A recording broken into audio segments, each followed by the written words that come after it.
Chair recognizes Professor Blakey.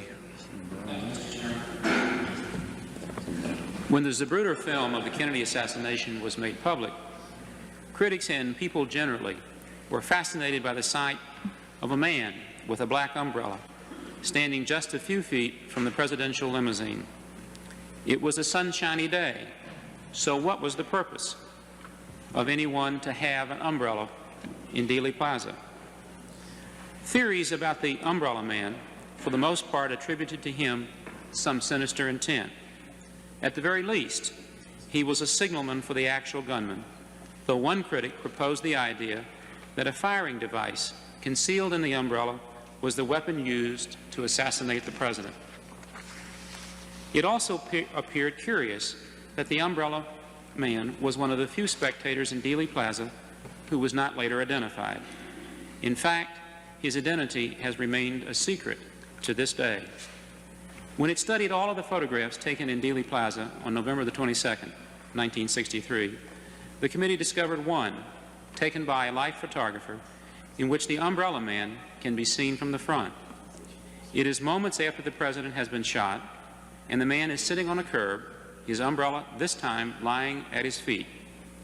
The only problem was that he was off to the corner of the picture, and the image is tiny, unrecognizable in fact.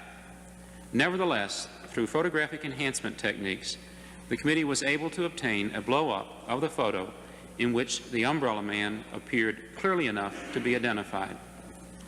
The committee released the picture to the press, asking anyone who recognized the umbrella man to contact the committee. The committee was indeed contacted, and as a result, the umbrella man was located by the committee. It would be appropriate at this time, Mr. Chairman, to call Louis Stephen Witt. The committee calls Mr. Witt.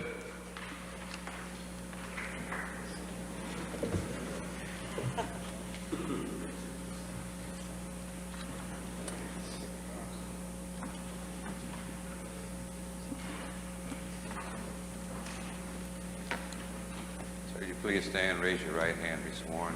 Solemnly swear the testimony you will give before this committee is the truth, the whole truth, nothing but the truth, so help you God. I do. Thank you. You may be seated. And at this time, there was the car stopping, the screeching of tires, the jamming on brakes, motorcycle patrolman right there beside one of the cars. One car ran up on the president's car, and a man jumped off and jumped on the back. These were the scenes that unfolded as I reached a point to where I was seeing things. Sometime later, after the cars moved out, when all this activity of the cars stopping and the cars moved out, and the next time I saw the car, after I saw it coming down on my left, traveling west, the next time I saw the car was when this activity of the car stopping,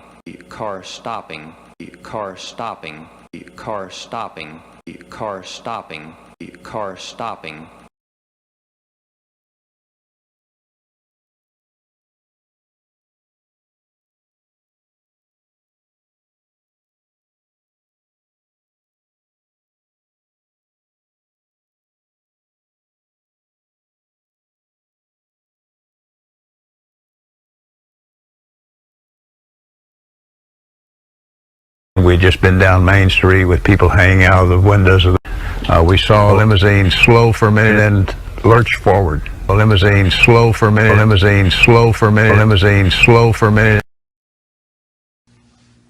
This is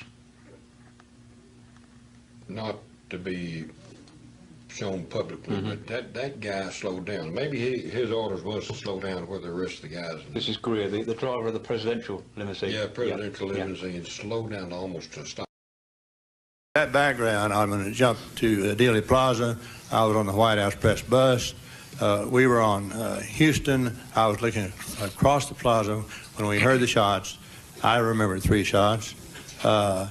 And I've always had a memory, matter of fact, I've had nightmares about it, of the sunlight on Kennedy and the explosion, the car almost coming to a stop, almost to a dead stop, and then accelerating at tremendous speed.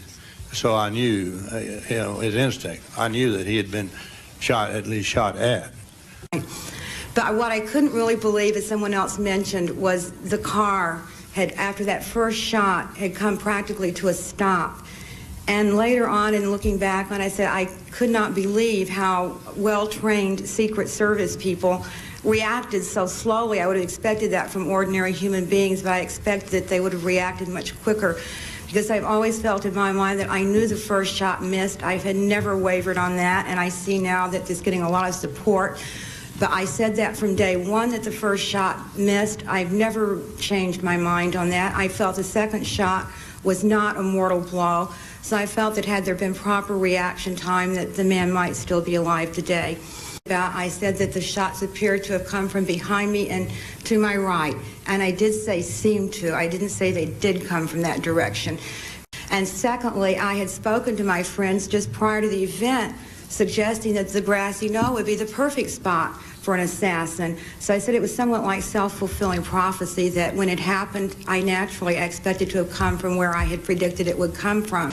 And there was just an instantaneous, sort of an instant's pause, and in the motorcade it momentarily halted, and 3 or 4 more shots rang out, and they sped away real quickly. The president's friend, Dave Powers, now director of the Kennedy Library in Boston, remembers talking to a grief-stricken Bill Greer, the Secret Service agent who drove Kennedy's car. What if they'd sped out of Dealey Plaza after the first shots, but before the fatal one? I thought of it always, and so did he. You know, Bill, all those agents were very close to us, and that they felt so bad. If the driver of the president's car had stepped on the gas after the first 2 shots, yes, that president would be alive today, and he'd be 71 years old, and he'd be the director here, and and I'd be the assistant. I thought someone had threw a firecracker down on the ground just to be smart. But then they came, the procession kept coming, and then the second and the third shot rang out.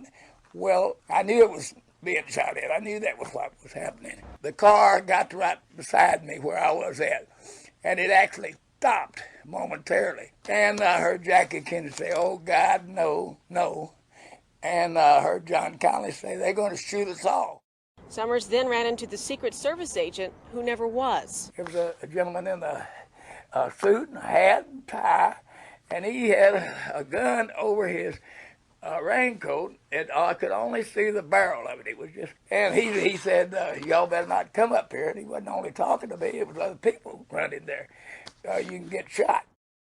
The Secret Service in the car in front of us kind of casually looked around, looked up at the back of them, and rather slow to react.